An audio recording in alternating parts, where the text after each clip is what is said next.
Welcome to episode 309 of the DFO Rundown, brought to you by Bet365, our sports betting partner. Began just at the start of the playoffs, and we'll be here with Bet365 to provide you all of the news, analysis, lines, and betting options for the playoffs until one team is left standing. We are down to two, Florida and Edmonton. Go to Bet365, use the promo code DAILY365 to bet on a huge range of markets. I'm Jason Greger. We welcome in Frank Saravalli, and Frankie, we got the two teams almost virtually mirrored series, as these two teams both were trailing 2-1. They both win game 4, 5, and 6, and now we'll get some time off before the playoffs. The Stanley Cup Final begins on Saturday. What a night! What a series! What a weekend for both teams. It's amazing to see how different yet similar these series were. And I think that's maybe going to be the most jarring thing looking at this Stanley Cup Final is I know there was some physicality in the second round for the Oilers against Vancouver, but they're about to be introduced to a whole different animal in the Florida Panthers. Well, the Florida forwards especially are much more physical, right? They're like ferocious on the forecheck. It's interesting because Vancouver's defense was the physical part of their team mainly. That, Dakota Joshua a little bit up front, but Florida's, their defense core is not overly physical, but their forwards are for sure. And, that's why I think that the health of Evander Kane's a big factor leading up all week. How healthy will he be? We saw what happened when he went ahead against Tkachuk in 2022 in Calgary. And, Edmonton's been a team, their forwards, their skill guys, they don't shrink against the physicality, but I'm also not sure they've seen this type of physicality every time. So it is going to be a change, and it'll be curious to see what line combinations and, who's in and who's out for Chris Knoblauch. And do we see Vinny Desharnais come back in the lineup because of his size and physicality against those forwards? So it'll be interesting because Knoblauch's pushed a lot of different buttons, Frank. And, then you got Paul Maurice on the other side, who's ultra experienced. And, is this going to be the Barkov-McDavid series matchup all series long? You would expect it to be based on the work that Barkov has done against some of the very best players in the world through the first 3 rounds. He's limited them to 1 goal, I think, when you go head to head with the guys that he's been matched up against. Kucherov to start, right? Yeah. It's been a grind for whoever's been playing against Barkov, that's for sure. And we'll give our picks in a little bit, but I'm having such a hard time even getting to that point because as well as Florida has played to this point, we mentioned the difference in physicality, and I can't help but bring it up again, the conversation that I had with Panthers GM Bill Zito on Frankly Speaking between the first and second rounds. When I said to him, it was the last question of the pod, I said, if you've been sleeping on the Cats, if you're a casual fan that doesn't pay attention to the Florida Panthers, how would you describe your team when they're at their best? And he said, graceful brutality. And I thought that was that's something that a guy says who went to Yale for sure. But that's spot on. That team is skilled. They are difficult to play against. They are mean. And they don't have really any obvious holes. But saying that, I find it really difficult to watch Game 6 and pick against Connor McDavid, who to that point in the playoffs had been the Oilers' third best player. Yeah, well, that's the advantage I think that Edmonton has is, Draisaitl's been dominant at times, Bouchard's been dominant, and obviously you got Connor McDavid. And I think what's great about this, it probably sucks from a storyline and it sucks for both fan bases, but I think from a quality of play perspective, this week off for both teams is going to allow, to be as healthy as you possibly can be for a Stanley Cup Final, which is what everybody wants. I think ideally, the healthier the teams are, we have a chance to see, okay, who's going to win. And it's not necessarily going to be because one team's super banged up. I know, Well, that is the big difference. Like the on-ice interview with Matthew Tkachuk after the game, the question to him was, what's going to be the difference between this year and last? And I was sitting there going, you're way healthier this year. It's a totally different team. Kachuk needed help getting out of bed. Ekblad and Montour had surgeries that kept them out until late November. Like, that was a team hobbling to the finish line on one leg. That's not the same situation this year. And for the most part, does everyone have something that they're dealing with? The Oilers are, for the most part, pretty darn healthy. How many teams have the ability, like the Oilers, to bring in 3 healthy scratches that are legit options? Not just like, as Leon Draisaitl said, not just guys that are there. Yeah. No, it's a fascinating series. You know what? They tweeted out last night, the NHL, this is the farthest distance between 2 teams ever in a Stanley Cup final. So, I think it's also the farthest possibility. Like, I don't think there's a bigger geographical disparity between any 2 teams. Yeah, Vancouver is the only one. Vancouver, Boston. It doesn't get any more east than Boston. They're the easternmost team. So Vancouver, Florida, maybe, I guess. Yeah, that's what I was thinking, is Vancouver, Florida. I'd have to look it up, but it'd be close. Yeah. It's definitely the furthest north and furthest point south in the league. Oh yeah, 100%. So we're talking about a 40-degree change in, if my geography is correct, latitude. Yeah, I think you might be right. I'm not a latitude expert. It might be a 40-degree difference in the markets from travel days in terms of temperature Fahrenheit wise. Well, I don't know about that. It's decent in here, right? It was nice on the weekend. It was like 22, 23 Celsius. But it's really nice because it's crisp at night. And I have been in Edmonton a lot during these playoffs. It's, you get some daytime highs of like 68, 67 Fahrenheit. That is for a fat guy, that is my kind of weather. I'm serious. It's perfect. Not a cloud in the sky and 68 degrees. Like, sign me up for that all year long. Yeah. I don't need it any hotter than that. I'll melt. No. Quickly, what about Dallas and the Rangers? When you look back on these series, like, you know what, when you're in the conference finals, they're all good teams, but the Rangers, I'm sure, are going to look and say, hey, we needed a little bit more from our big guys. That would be, I guess, the one for them. For Dallas, what do you think Dallas is going to look at and regret? Not scoring on the power play. Well, that might be one thing. Right. Yeah, it's not even not scoring. They didn't even get set up some power plays. They didn't get many chances. Edmonton's penalty kill, so they killed off all 12 against LA. Then Vancouver, they killed off 20 of 23. And then they kill off 14 in a row against Dallas. Like, it's not like they just got hot. Like, this penalty kill has been very good. And it's not even like it's like your goalie standing on his head. Like, usually everybody says, oh, your best penalty killer has to be your goalie. And Stuart Skinner obviously didn't allow any goals, so he was good. But even Stu Skinner was like, man, like, the shot blocking and the pressure. And Chris Knobloch really went out of his way to praise Mark Stewart and admitting that he goes, like, Stewart had never really ran a penalty kill before, but we didn't have a lot of options. I gave him the opportunity, and this is all him. This is not me. The only thing I take credit for is that I gave him the responsibility. But he's completely been the one that oversaw it. And their pressure combined with how they play in unison. You mentioned, not getting set up. That's been a factor for all 3 teams. Yep. And then when they do get set up, Edmonton is very quick to pressure. And I'm curious, like Florida last year, Frank, you talk about the injuries, that was a factor, but also look at the special teams in that series. Vegas scored 6 power play goals. Florida had, I think, 0 or 1. And that was really the difference. And so they're going to it's going to be, I think, a big focal point again, because Edmonton did go 0 for 4 in the first 4 games of the series and was tied 2-2. And then their power play was the difference. Here, they ended up 4 for 11 in the series, 36%, because they scored 2 power play goals in each of the last 2 games. And, it's eventual that their power play will show up. So I'm fascinated to see if Florida can maintain their physicality and not take too many penalties. Because I don't care who you are. If you take too many penalties, eventually Edmonton will score. But the Stars didn't take that many penalties. But they did in games 5 and 6. Right.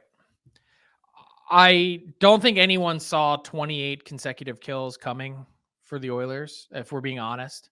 I mean, 28 of perfection is There's only one team in NHL history that's had more consecutive games without a power play goal being scored. That was Montreal. They went 13. They had 39 for 39, I think. No, 32 for 32. Okay. And the record is St. Louis, actually, in 8 games in 2001. They actually went 34 consecutive without a goal. But you're talking just playoffs, right? Yeah, just play. Oh, yeah. Yep. Okay. But just consecutive games. Edmonton is now tied for second most consecutive games without a power play goal. No one had that coming. No one. And I thought such an astute observation by Draisaitl when he said, our penalty kill has dictated the pace of the opposing team's power play. He summed it up better than I could. Yeah. Now let's go over to Florida. Yeah, let's talk about what about Dallas though? Like, is that the end for Joe Pavelski? How much closer do you want to get? Frank, honestly, like as I watched that series, and man, the coach just kept playing him, and he wasn't really doing much all series long. You know why? Because they had Tyler's gambler's fallacy going. He's due. You heard Pete DeBoer say, we're not going to get through this series without Joe Pavelski making his mark on it. That's what they honestly believed, and he just didn't have it. Yeah, age catches up to everybody, and in this series, he looked a little bit behind. He wasn't able, where Joe Pavelski's made his money and being so dominant was right around the net, Frank, and he wasn't able to get positioning a lot. And Edmonton, give them credit, they blocked a lot of shots, but they also didn't have like sustained crazy pressure. They did have at varying points in time they did, but not for like whole chunks of periods or games. No, not at all. And that to me is, it's hard to be one and done, right? Like now, unless you're off the rush, and that's not going to be Pavelski's game though. No. But Dallas, as it was their game, they were third best off the rush chances all year long, and or fourth and third in the playoffs. And Edmonton really limited that, and so give them credit. But yeah, Joe Pavelski, like I look at Dallas's team. Hey, when you've got Wyatt Johnson and you've got Bork and you got Heiskanen, and like they got some really good young players, but they also got some guys long in the tooth, and so you wonder if they're like Maverick Bork. I would expect to be more of a regular next year in Dallas. He will be 100%. Stan Coven. So those three guys, and even Pete DeBoer talked about it, how, his veteran guys were good at allowing kind of that, active transition to happen right before your eyes, where the young guys were getting minutes, but I would expect them to get more. And, that they probably, though they need another defenseman. Like I do think they missed Hakanpää, no question about it, but they're going to have to go out and get another defenseman, I think. And I'll be curious to see where they retool, because I looked at this series. The one thing I noticed, I think they need more speed in Dallas. More speed? Yeah, I didn't think they were super fast. I disagree. I think they have speed and they play with pace and they think faster than most teams. I think the problem was they ran out of gas. I didn't see a team that lacked speed. I saw a team that got the crap beat out of them the first 2 rounds. Because they had that to start the series. They did have plenty of speed the first 3 games. Yes, yeah, I never really saw them super fast in this series. Like Jason Robertson had one unreal. How game. Many stretch plays and passes? Like but that's off the rush. Like I mean, quick getting to pucks and winning the puck races. But that's also part of it. It's not just actual foot speed; it's playing fast. That team I have never looked at and said pace is an issue. No. They were just tired and beat up. That's what I saw. Well, maybe. Yeah. Well, they definitely we didn't see as many successful stretch plays in the second half of the series. And once that was gone, I didn't really see them generate much. Like their transition game, I didn't see it a lot. Now, maybe you got to credit Edmonton for their neutral zone play, but Dallas wasn't able to transition the puck a lot, very much, especially the final 3 games. You just didn't see it, right? Like Edmonton, outside those first 5 minutes of game 4, Frank, like Edmonton outscored Dallas 10-2 in the last 9 periods minus 5 minutes, right? Mm-hmm. So that to me was the big difference. The Rangers, Adam Fox, everybody, he didn't look himself. right? So, I'm wondering when they have garbage bag day, will we hear that there was an injury there? They got to be really happy with the emergence of Alexis Lafreniere. He was outstanding. I thought he was their best player Shesterkin, but best skater for sure. What do you look at them in the offseason? And because, hey, when you get to the conference final, you're close. You lost to a team that went President's Trophy, Cup Final. So it's not like you lost to a bad team. What do you think the Rangers got to look at in the offseason? Honestly, not much. Yeah, me neither. I think the best part about where the Rangers are at is they're in a pretty comfortable cap position. Shesterkin's going to need a big raise this summer if you want to do that. Their defense is pretty set. K-Andre Miller is going to need a new contract. At some point, you're going to need to pay Alexis Lafreniere the way that he continues to produce, and I'd probably prefer to address that sooner rather than later. But at least for these next 2 years, while Panarin is locked in at 11-6, and they also have their first-round pick this year. That's the other beauty of the Rangers deadline is they investigated and were potentially close to pulling the trigger on a Jake Gensel trade. Previous years, they had gone balls to the walls.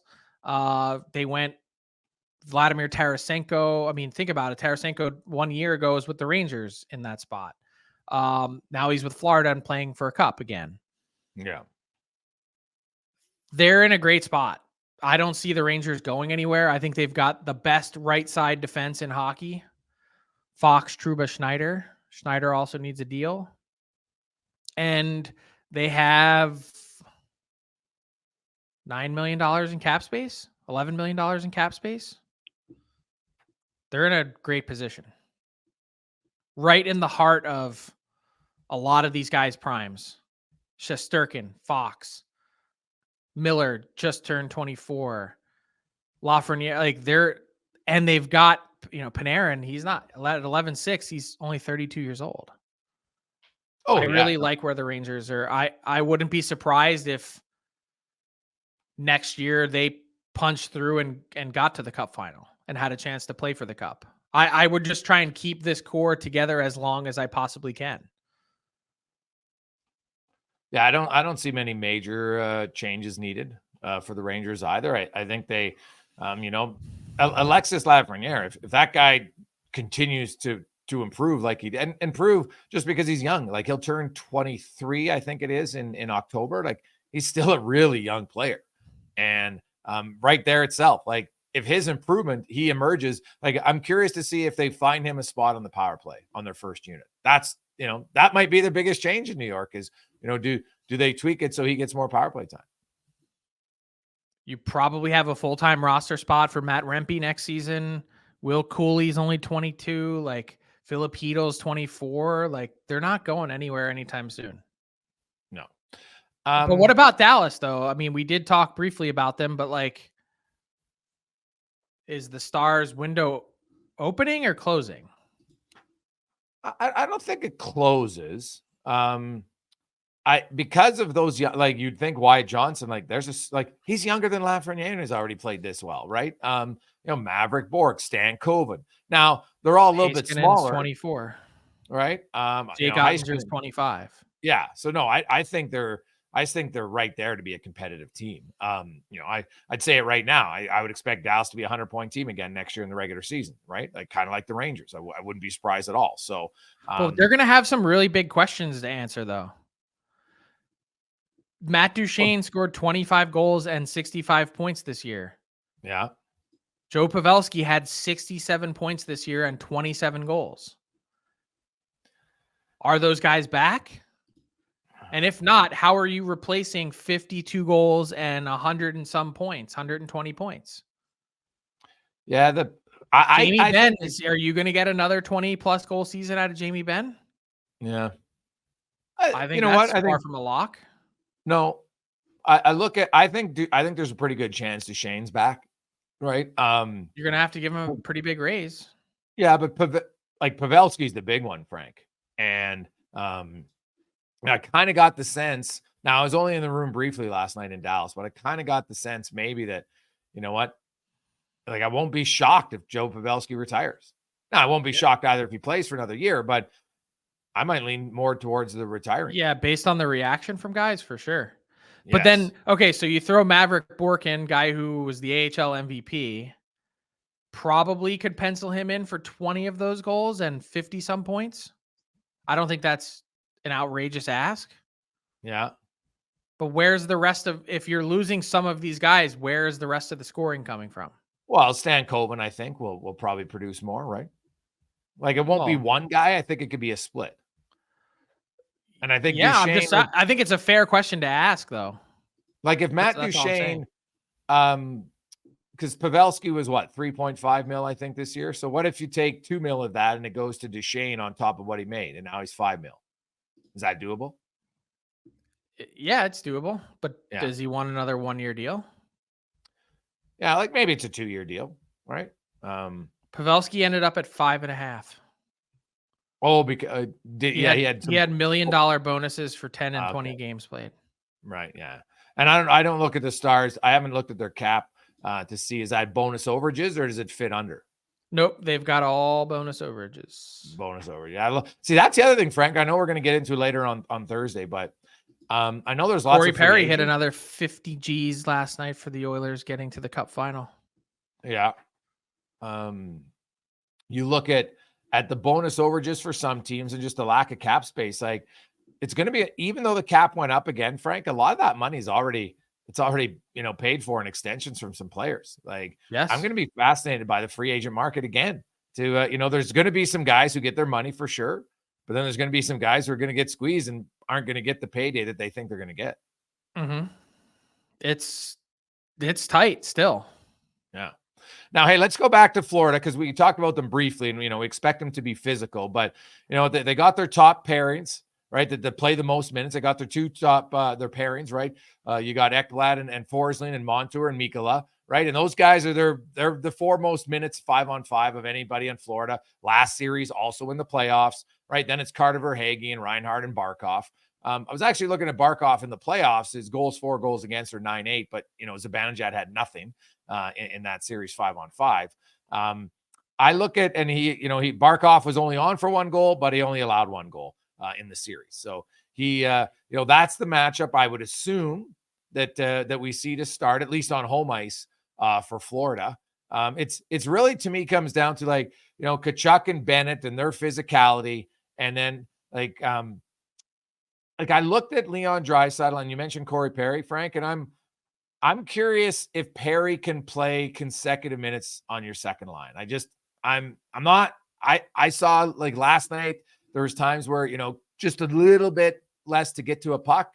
And so I wonder in that Florida series, it's going to be even more physical and maybe more of a quicker pace series that, what kind of line juggling we might see here. We might see Foegele go in there, Frank. I won't be surprised. Remember, Foegele, McLeod, and Draisaitl were a really good line in the regular season, and I could see that line up against the Bennett combination line. So, I really like Florida's top 6 forwards and their top 4 defense. I think it's going to be a best. I know we talk about depth lots, and Edmonton's depth was better against Dallas, but I think this series is top 4D, top 2 lines head to head, and I think is going to be the ultimate decider in the series.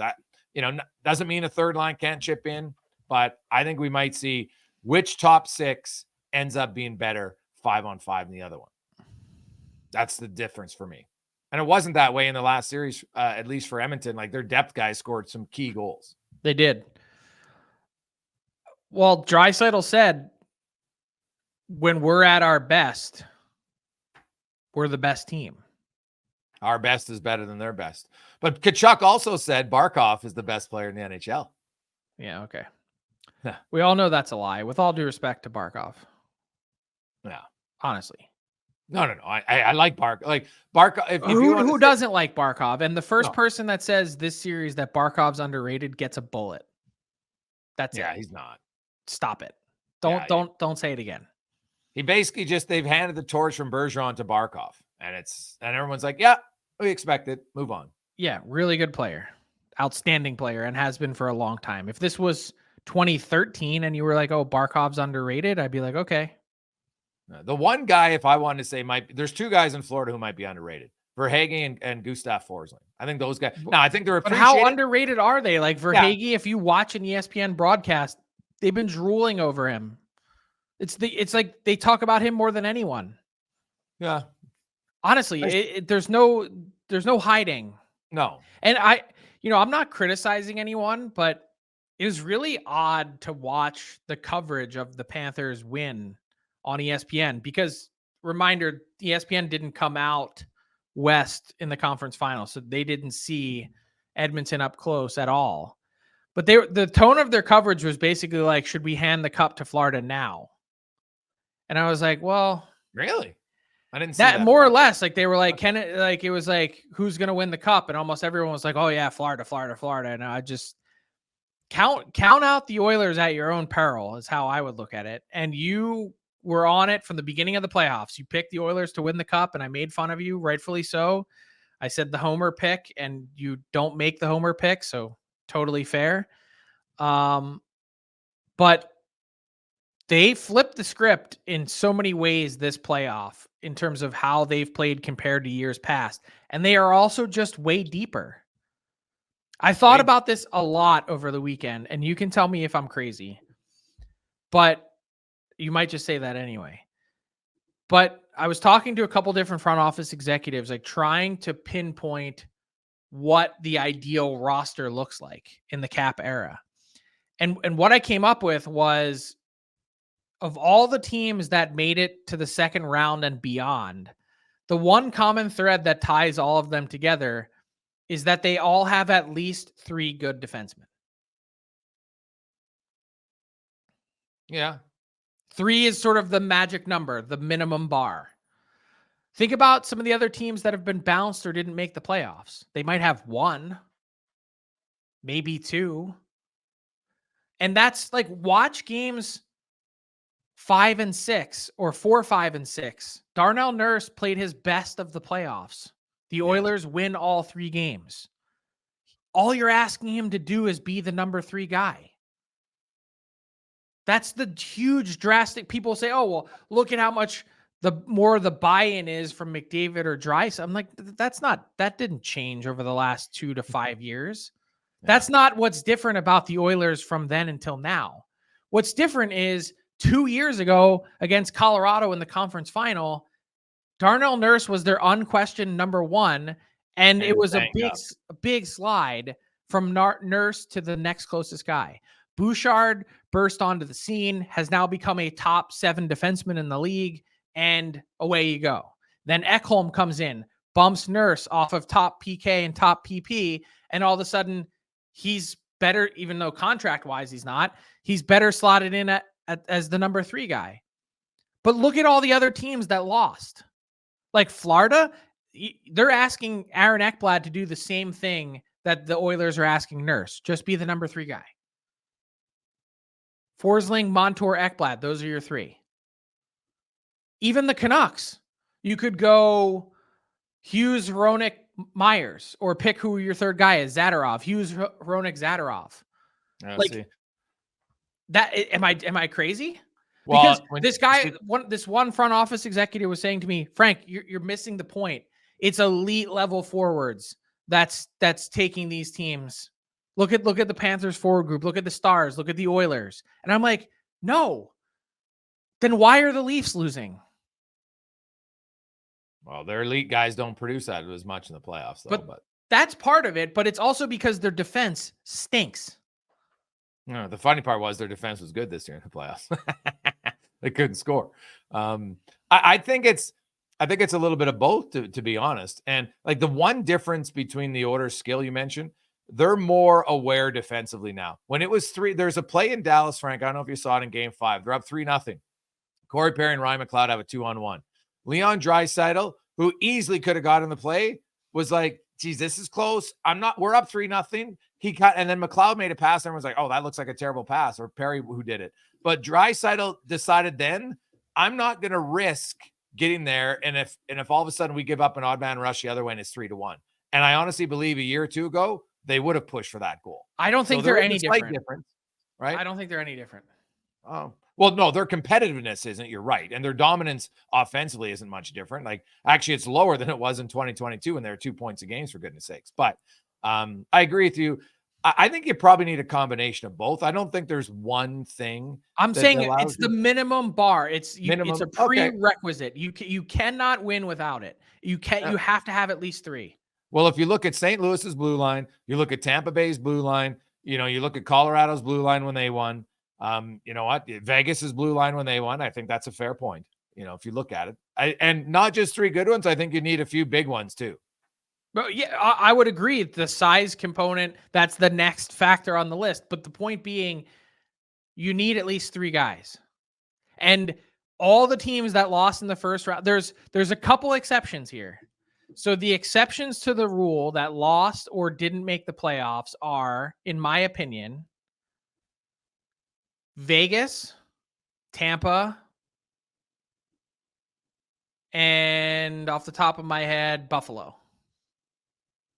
I think Buffalo's got 4 legit defensemen. Yeah, I do like their D. Yeah. So that's it. Other than that, everyone that lost or didn't make the playoffs is way short on defense. Yeah. Am I crazy?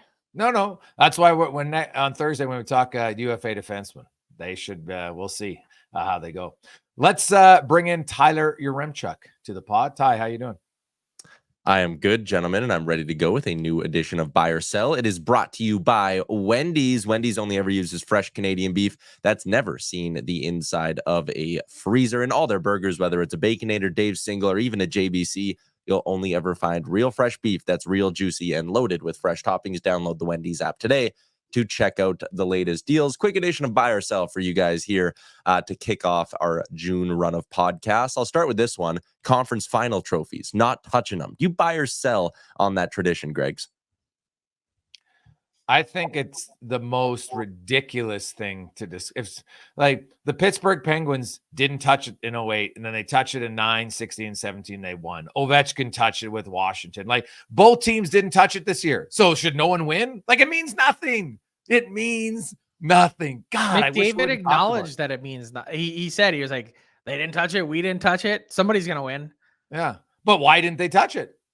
Right? Like it's a weird superstition. I don't think it matters. I think it's funny more than anything else. But I do know like some people get really, like you saw Paul Maurice bark off was like, oh no, coach said, don't touch it. Don't touch it. So I do think some people really, they focus on it. I'm just not a superstitious person. So I'm probably the wrong guy to ask, but to me, I find it comical more than anything else. Yeah. I enjoy the weirdness of it. Yeah, fair. I mean, it is odd that like going back 40 years, there's like someone has kept track of this. Touch or don't touch. 20 and 20? Yeah, it actually and in fact, all the teams that touched it like someone broke it down by decade, and the teams that touched it in the 80s like all won. Like they were like 10 for 10 or something. Yeah, it is funny. I do like the kind of weird quirk of the whole thing. Next one I got for you guys is right now. I mean, the Stanley Cup's not going to be handed out till, June 18th to 22nd, somewhere in that range. What do you think about changing the date the season starts? Would it not make more sense to maybe have the Cup final go when the NBA's not in the NBA finals, and maybe the Cup's already handed out by now and the puck drops on the regular season October 1? Frank, you buy or sell on changing when the season starts, or is it fine the way they do it? Well, from a personal perspective and from a professional perspective, of course, this is insanity. Look at this schedule. If this series goes to 7 games, game 7 is June 24th. The winning team's management won't be able to go to their own parade. They need to go to Vegas for the draft. That's batshit crazy. And the crazier part is that last season, coming out of a couple COVID years where last year was supposed to be the new normal, so to speak, it was a full week ahead of where we are now. So here's the problem with all of that. Guess who wants the later start to the schedule? Players. ESPN. Oh, yeah. Guess who has both the NBA Finals and the Stanley Cup Final on alternate nights on ABC? ESPN. Guess who does whatever the people writing the checks tell them to do? The NHL. Yeah. Hey, I've been on it. Shorten the preseason for God's sakes. That'd be first start. Take a week less of that. And if you move it back a week, sure. They've added in a lot more breaks during the season, right? The week-long break now for a bye week, and I get it, right? Fatigue factor there. Do I think it's as necessary? Probably not. Guys went decades where they didn't train nearly as hard, weren't nutrition experts like they are now, didn't get to have sleep watching and everything. Teams don't fly after games as well now, so they're actually treated way better. I would argue this is probably the time they need less of a bye week, but it'll never go away. So, yeah, I don't, unless you want to go back, guys, to the first round being back-to-back games, which would be unreal, but they'll never do it. Now that's the way to shorten it, but it would never happen. So just an update for next season. Opening night, I believe, is October 9th. So it's I think 4 days earlier than it was this past season. But then there's been years it started October 4th, and so I don't. Really It should start like September 25th. I think we're ready for hockey in September. I think we go through all of September and we're like, my God, what are we waiting for? We don't even start DFO live until October, Tyler. We do all of September without a daily show. That's how insignificant the NHL schedule is. I think it's a total disservice to the teams that go on deep runs to have to, this year, 24th, and the first round you have to be in place in Vegas on the 27th. Like, it's borderline criminal. Yeah. Those guys will still be blowing a number at their table in Vegas. I would be. To be fair, do either of these two teams have a first round pick? The Oilers don't, and the Panthers do not. They don't have one until 2026. Panthers don't pick this year until round 3, and the Oilers don't. They do have a second rounder this year, but then they don't pick again until round 5. Kind of reminds me of one year when the Flyers didn't have very many picks, and they actually traded their last couple and just straight up packed up and left the draft floor to go to the bar. Hell yeah. Okay, I know you guys are going to wrap up the show with a little bit of off-season talk, so let me throw you this one to end buy or sell. I really enjoyed the DFO roundtable question of, and then you can read the article, dailyfaceoff.com, of the team to watch as we head into the summer. I'm going to say Chicago is my team to watch as we head through the next 3-4 weeks here. Are you buying? Are you selling? If you sell, tell me the team you're watching the closest, Greg's. I'm going to sell because I'm intrigued to see what the Ottawa Senators do. I think that I don't know if they can just run back everything status quo. I know they got a new coach, but they need something different in the makeup of their team. And I think they know that. I think they're going to be aggressive. So Ottawa is a team to me. Frank? I'm going to sell. I mean, Chicago is fascinating. I've yet to see any aggression from Steve Stais. So until I see that, I can't declare them as the most interesting team to watch.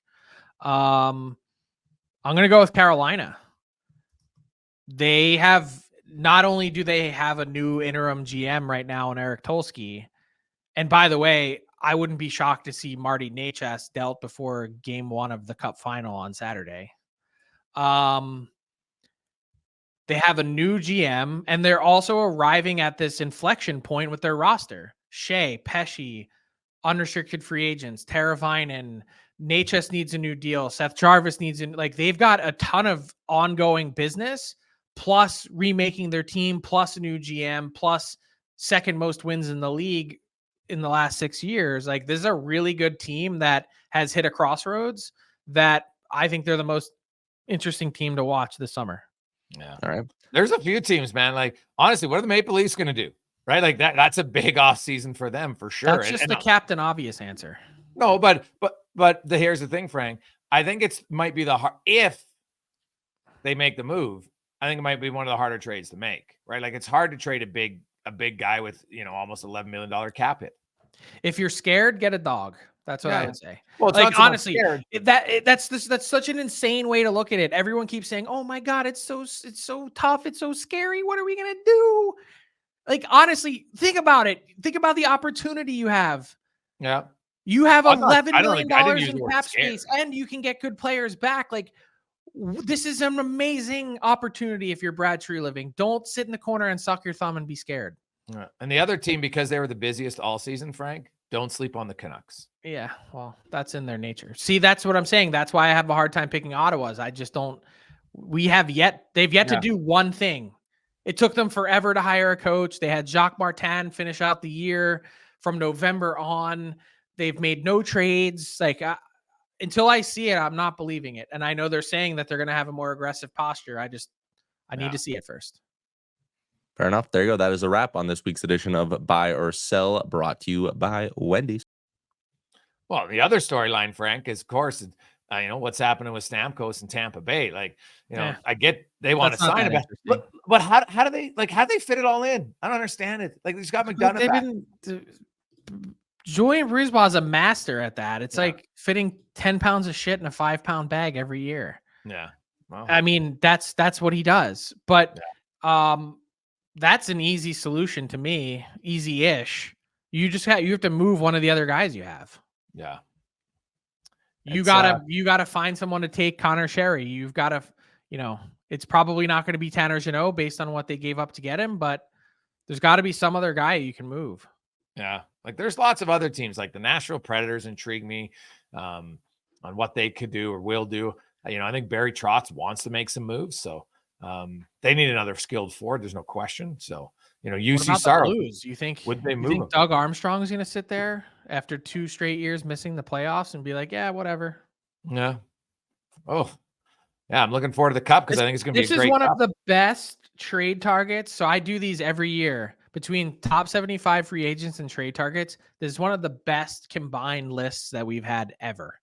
Yeah. We'll go to dailyfaceoff.com. You can see Frank is this on Thursday. We're going to talk trade targets. We're also going to talk we're going to dive a little bit, Frank, into the free agent market because as always, that will be fairly entertaining to see, which players, and today is June 3rd when we're recording this, who we think is a free agent today could change a lot by the end of the month. Yeah. Especially with RFAs. So that'll be fun. Before you go, should we give picks? We can't make everyone tune in on Thursday. Sure. Well, you go first. Oh man, I'm really struggling with this. I'm going to go Oilers in 6. Of course you are. After now, are you going to ask me to change my pick every time, or are you just going to press my pick the first time? No, hey, it was a fair question to ask. I'll take it's boring, but I'm taking Edmonton in 6. I picked Edmonton at the start, so there's no reason to go away from it. I just think this series is going to be I'd be floored if it's not a great series. I think there's going to be lots more animosity than we saw. There's skill on both sides. Like, it's the first time there's 2 50-goal scorers going head to head in like 30 years again. You got both fan bases. Florida's never won the Cup. Edmonton hasn't won it since 1990. So there's lots of good Panthers fans that came out of the clear blue sky. Oh, it's it'll be fun. I think it's going to be a great series. I agree. I say that totally having fun, but where were those Panther fans for a long time? Yeah. Well, hey, you know what? When you don't win, man, it's hard. Like, yeah, that's called a front runner. That's what that is. Well, when you go to 2 straight Cup finals, all of a sudden everyone in South Florida has Panther gear. Get the hell out of here. Well, hey, you know what? Good for them, though. I went to 1 million games in that arena with 7,000 fans in there, if that. Yeah, no, it's true. Because, they also, in the salary cap era up until last 3 years, Frank, they've not been good. They missed the playoffs 12 times. So, yeah. But that didn't happen in oil country. Last time I checked, they had a decade of darkness. That's true. They were selling out every night. Yeah, it's true. A little bit different, but hey, I look forward to it now, man. There's lots of more fans in Edmonton. I can tell you, there's guys whose wives or girls whose husbands didn't care ever about the playoffs, and now suddenly they're watching it. They're booking parties, so people get caught up in it, which will be loads of fun. I just can't. I can't bet against 97. Not after Game 6. I can't do it. That's fair. And that, of course, was the rundown brought to you by Bet365, the largest sports betting platform globally. Open an account now at Bet365 and use the promo code DAILY365 to bet on a huge range of markets. So whatever the sport, NHL, NBA, the finals are on, it's never ordinary at Bet365. Talk to you Thursday.